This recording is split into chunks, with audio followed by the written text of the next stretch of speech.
Hello, I'm James Marsh. Welcome to VHF Made Easy.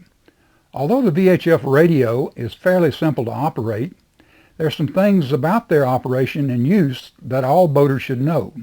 Those are the subjects that we're going to focus on. To begin, let us emphasize one thing. The Marine VHF radio is one of, if not the, most valuable piece of safety equipment you can have on board a boat. The U.S. Coast Guard monitors both Channel 16, used for voice, and Channel 70, used for digital DSC 24 hours a day. The VHF radio can be used to deliver a call for assistance, allow you to listen to the latest weather report, and keep you in touch with other boats and marine facilities on the water. Let's start by going over some of the basics of the VHF marine radio. And speaking of basics, the VHF stands for Very High Frequency. Marine VHF radios mostly use simplex transmissions. This simply means that communication can only take place in one direction at a time. A transmit button on the set or the microphone determines whether it is operating as a transmitter or a receiver. The majority of channels, however, are set aside for duplex transmission channels, where communication can take place in both directions simultaneously. Each duplex channel has two frequency assignments. This is mainly because in the days before mobile phones and satcoms became common, the duplex channels could be used to place calls via a marine operator on the public telephone system for a fee. The Marine VHF radio transmits power ranging from 1 and 25 watts. Its maximum range is about 60 nautical miles, but only if transmitted between two very high points. Its range is about 5 nautical miles between small boats at sea level. In U.S. waters, marine VHF radios can also receive weather radio broadcasts where they are available.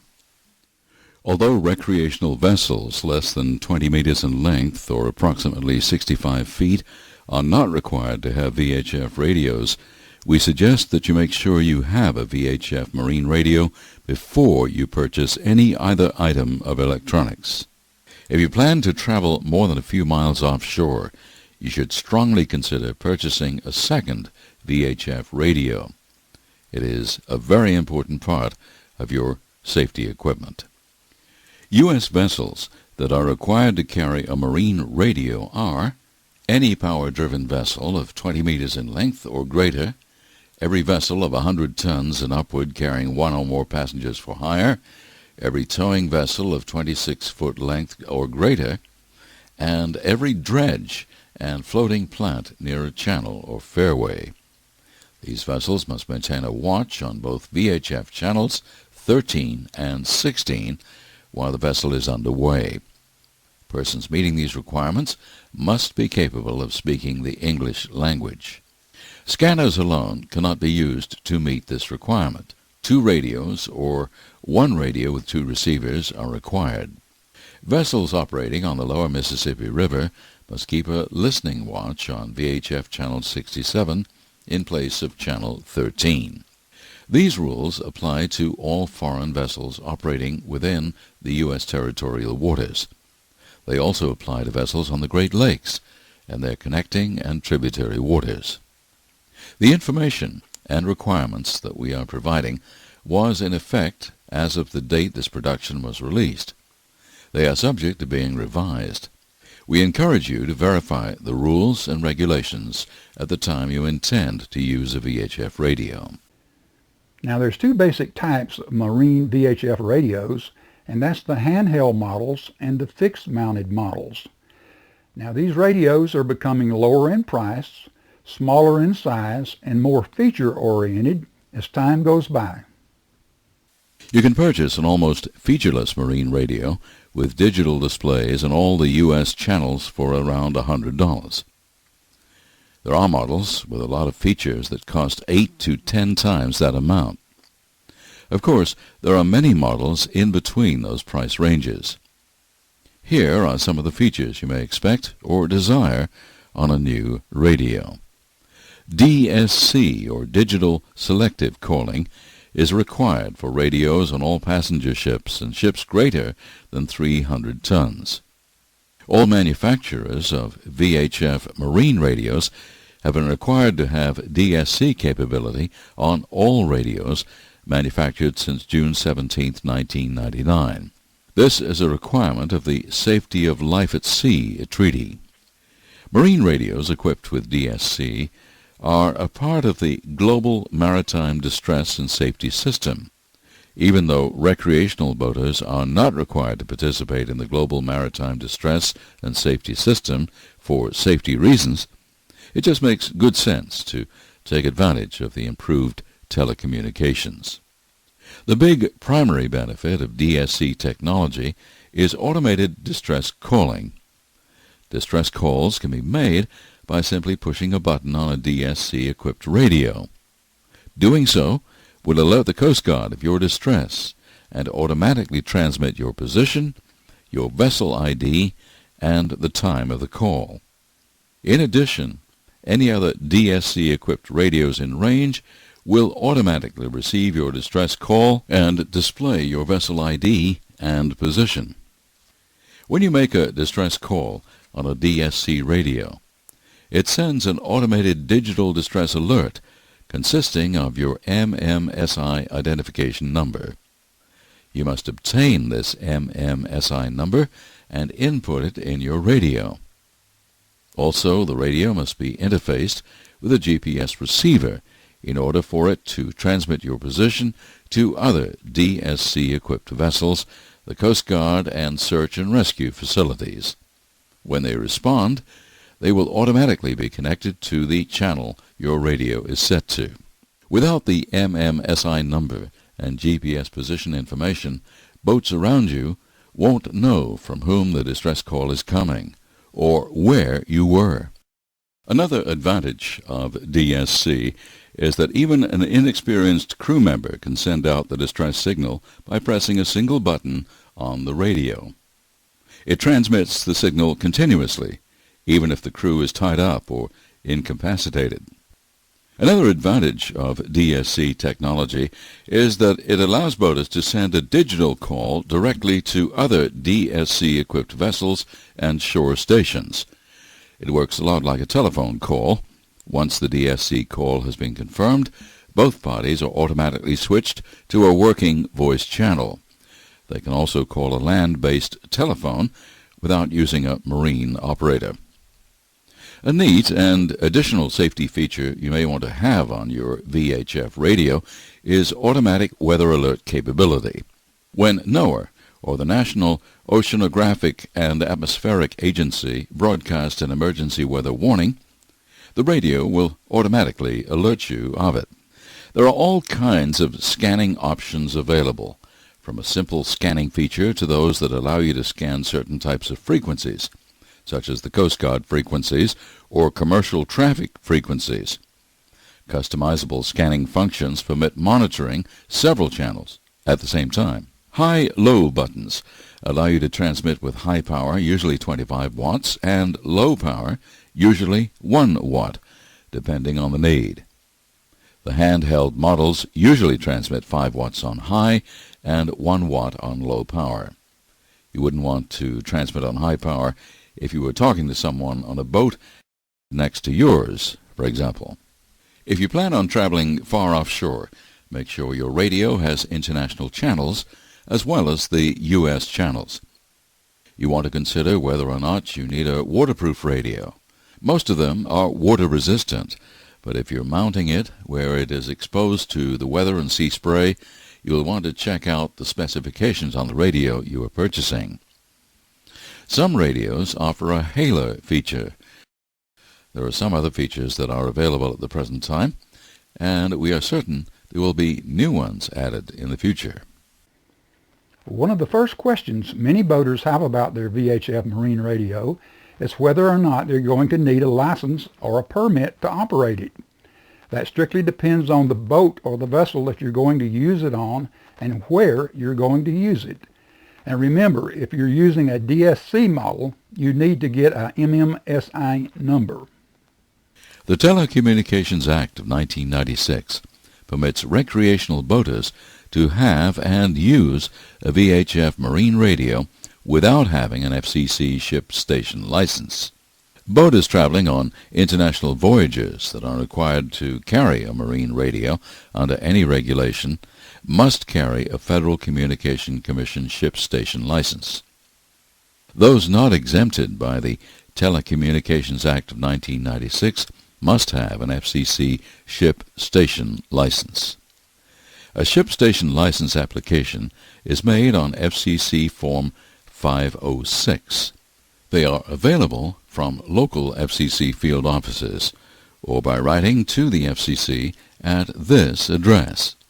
You can also obtain them by calling the FCC Forms Distribution Center at 1-800-418-FORM. They can also be obtained from most marine electronics dealers. Radios can be used immediately upon placing the license application. The license is not transferable if a boat is sold or if the installed radio equipment is moved from one boat to another. The FCC fee for renewing or applying for a new ship station license is $75. Licenses are valid for 10 years. If you wish to purchase a portable radio for use on more than one boat, only one license is necessary. Where a marine radio is required by law, or is required for boaters having a VHF transceiver and traveling in foreign waters, the FCC Restricted Radio Telephone Operator Permit is required. There is also a fee for this lifetime permit, but no tests are required for this license. This application is made on FCC Form 753, which is also available from the FCC. If you have a DSC radio, you should obtain an MMSI, or Maritime Mobile Service Identity Number. If you're only going to cruise in U.S. waters, obtaining the number is easy and free. Boat US has been authorized by the U.S. Coast Guard and the FCC to act as an intermediary for vessels that are not required to have a VHF radio license. You can obtain the MMSI number online at this Boat US website or by mail or by fax. If you want to obtain it otherwise, you will have to fill out FCC registration forms and pay for the processing.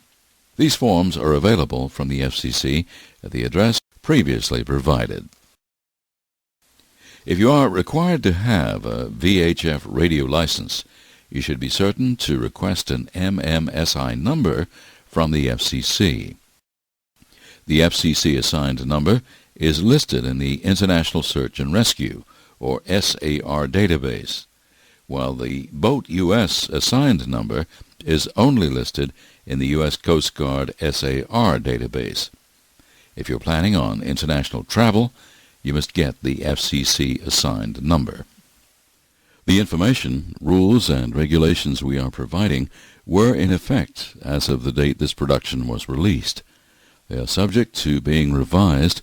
We encourage you to verify the rules and regulations at the time you intend to use a VHF radio. Now you should become familiar with the channels that you're supposed to use, whether you're using your radio for commercial or recreational purposes.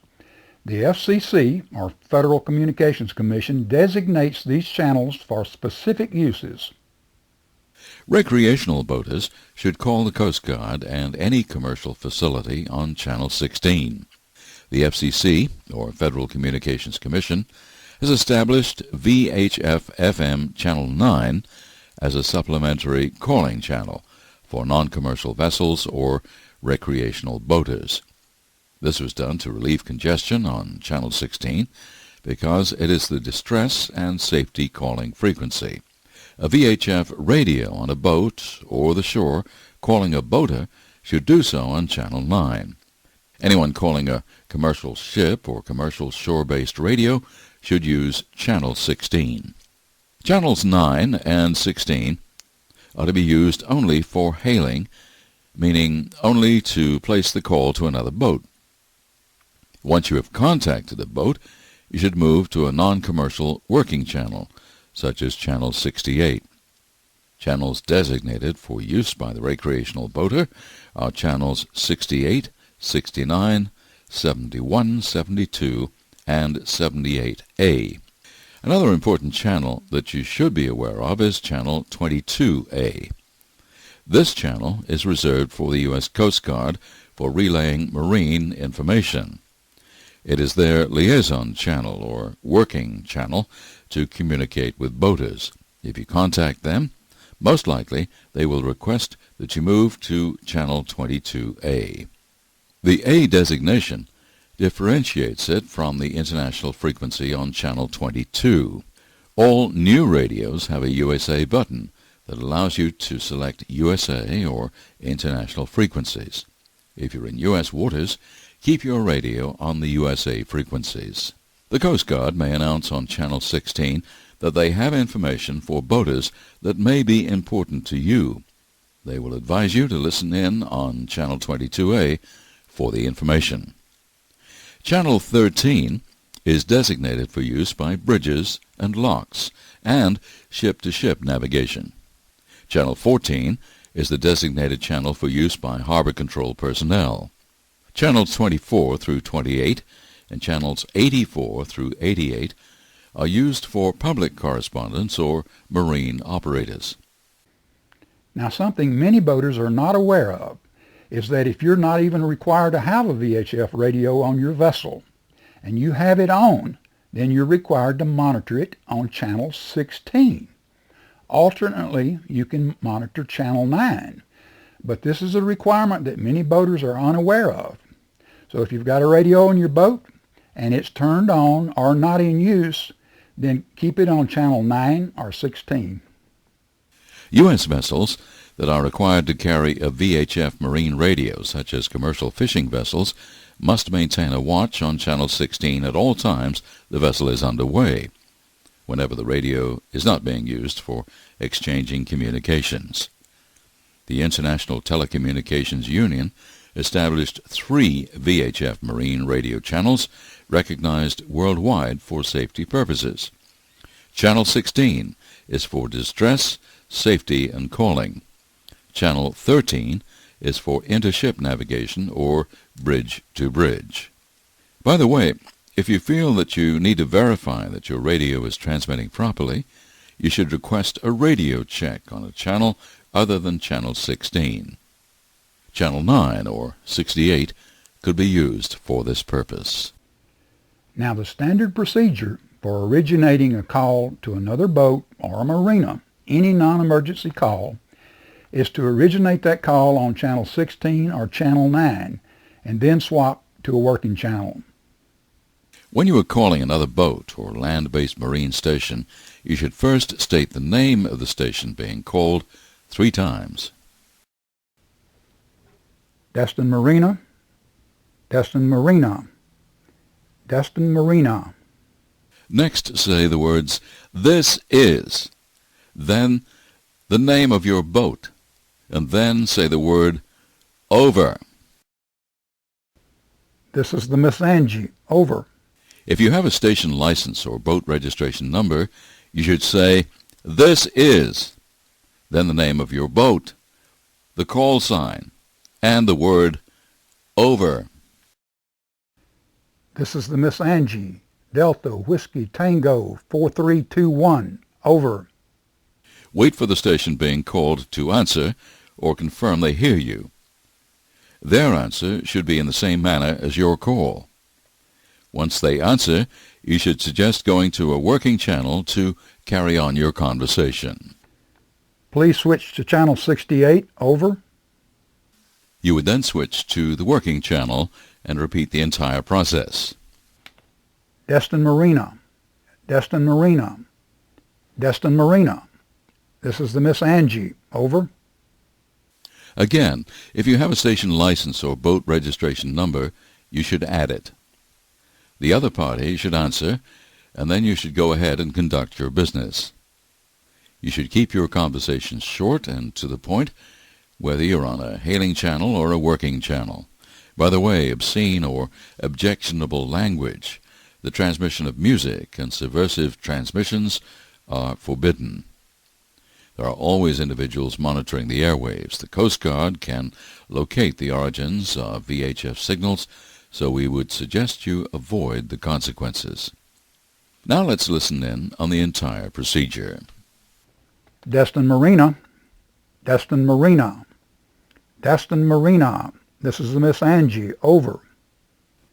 Please switch and listen in on channel 68. Over.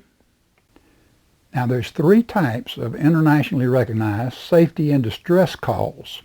They are Mayday, Securite, and Pon-Pon. Now let's go through each one of those three types of calls. Mayday calls are reserved only for situations in which there is immediate risk of loss of property or life. They are for the highest urgency. For example, if your boat is sinking, on fire, or someone on your boat is seriously injured. The procedure for placing Mayday calls is simple. Say, Mayday, 3 times. Pause and then say, this is, and the name of your boat 3 times. Say your call sign or boat registration number once, if you have one, and then repeat, Mayday, and your name of your boat. Mayday, Mayday, Mayday. This is the Miss Angie. I repeat, the Miss Angie. Again, the Miss Angie.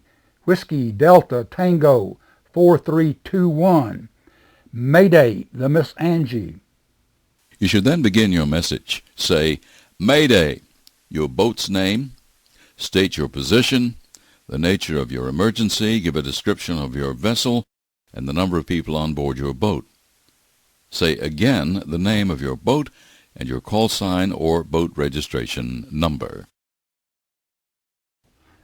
Mayday, this is the Miss Angie. I'm located at latitude 27 degrees, 45.2 minutes north, and longitude 087 degrees, 31.1 minutes west. My boat is sinking. I repeat, my boat is sinking. I have a 27-foot white sports craft. It's got a red and white stripe. I have 4 people on board. Whiskey Delta Tango 4321. Your position should preferably be your latitude and longitude, but you can use a geographical reference. For example, you could say that you were located 5 nautical miles, 185 degrees south of Destin Marina. Speak slowly, and by all means, stay calm. Unkey the microphone, meaning release the button and wait for a response. If you don't get a response after a minute or 2, repeat the entire Mayday broadcast. If you still don't get any response, consider the possibility that your radio is weak or not working. No one is in range of your radio, and be prepared to use flares and other distress signals to call for help. While you are waiting for a response after each of the 2 calls, ask everyone to get a life jacket on. Have the passengers gather any emergency supplies that you have on board. Get your flares and any other signaling devices ready. By all means, stay calm. It is up to you as the skipper or captain to set the example for everyone on board. Now, many of you may not know what to do if you hear a Mayday call. First of all, stay off the radio and let the Coast Guard or other enforcement agency handle it. But you should write down what's in the Mayday message because you could be called on to assist them. If other boaters are stepping or interrupting their transmission, the Coast Guard cannot properly monitor the VHF airwaves. Anytime there is a Mayday call issued, the code of silence goes into effect. You may hear the Coast Guard broadcast, Sealance Mayday, meaning all boats other than the distressed vessel and the Coast Guard or agency handling the call is required to stay off the radio. The only exception to the silence rule is in cases where the Coast Guard asks for help from other boats in the area.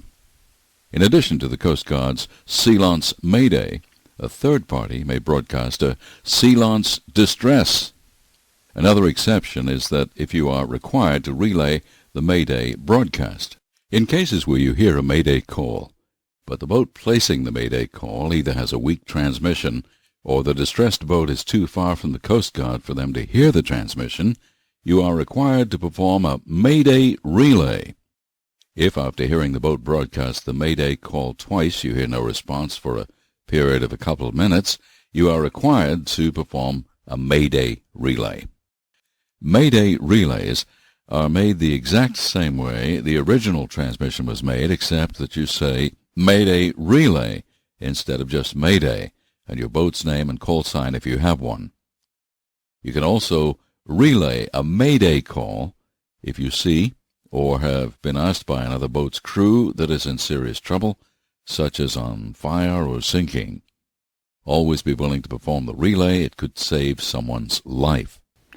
Now you can report any type of navigational hazard, such as a disabled boat, or a log floating in an intercoastal waterway, or a damaged or a missing navigational marker, using the Securite call. Any vessel can initiate a Securite broadcast to report intended movements or observations. For example, a boat entering a narrow passage or crowded harbor could broadcast a Securite announcement to alert other boats of its intended course. To initiate a Securite broadcast, you should first say Securite 3 times, and then the name of your boat 3 times, and your call sign or boat registration number, if you have one. You should then provide a brief description of the hazard or the intended movement of your boat or another vessel if your purpose is to alert other boaters to be aware of your presence. You would repeat your boat's name and your call sign, if you have one. Securite, Securite, Securite. This is the Miss Angie. I repeat, the Miss Angie. Again, the Miss Angie. Whiskey Delta Tango 4321. There's a large log about 30 feet long floating in the Intercoastal Canal at the entrance to West Bay in Panama City. I repeat, there's a large log about 30 feet long floating at the entrance to West Bay in the Intercoastal Canal at Panama City. All concerned traffic should enter the Intercoastal Canal with caution. This is the Miss Angie, Whiskey Delta Tango 4321. Standing by on Channel 16, out. A pon-pon call is used when your vessel's in trouble, but you're not in immediate danger. Let's say you run out of fuel, and you're caught in an outgoing tide or current, and it's taking you out to sea, and it's too deep of water for you to drop an anchor. Then you can place a pon-pon call. Now's the time to broadcast a pon-pon call. You do it just like you do a Mayday call, except you substitute the words pon-pon for Mayday. You would first say pon-pon 3 times, and then the name of your boat, and your call sign or boat registration number, if you have one, 3 times. Repeat pon-pon and the name of your boat. Then you would give your location, state your problem, state the number of people on board, describe your boat, and again, state the name of your boat and call sign, if you have one. Pon-pon, pon-pon, pon-pon. This is the Miss Angie. I repeat, the Miss Angie. Again, the Miss Angie. Whiskey Delta Tango 4321. Pon-pon, the Miss Angie. If you hear a pon-pon call, stay off the radio and let the Coast Guard or other enforcement agency handle the communications. Continue to monitor Channel 16. If you are close to the boat in trouble, you may want to head in that direction. If you are the first boat there, you could throw her a line and tow her to safe water. You should advise the Coast Guard of what is taking place. After getting to safe water, you would probably want to wait until the Coast Guard, other enforcement agency boat, or towing company arrived to render further assistance. The current and the forecasted marine weather is always a concern whether you're boating on inland or offshore waters. That's one advantage of the VHF radio. The weather is broadcast continuously on the weather channels. The National Weather Service broadcasts the marine weather on VHF frequencies. More information on these forecasts and stations can be found at this website. The U.S. Coast Guard broadcasts coastal forecasts and storm warnings of interest to the mariner on VHF Channel 22A, following an initial announcement on VHF Channel 16. These forecasts are produced by the local National Weather Service forecast offices. The United States Coast Guard VHF network provides near-continuous coverage of coastal U.S., Great Lakes, Hawaii, and populated Alaska coastline. Additional information on the U.S. Coast Guard telecommunications, including maps showing areas of VHF coverage, is available at this website. Well, that's just about it. I hope you've enjoyed VHF Made Easy. Now remember, those distress calls could save your or someone else's life. So you should practice making those 3 international distress calls until you have them down pat, but not with your radio on. This is James Marsh on behalf of Bennett Marine Video, wishing you many happy voyages.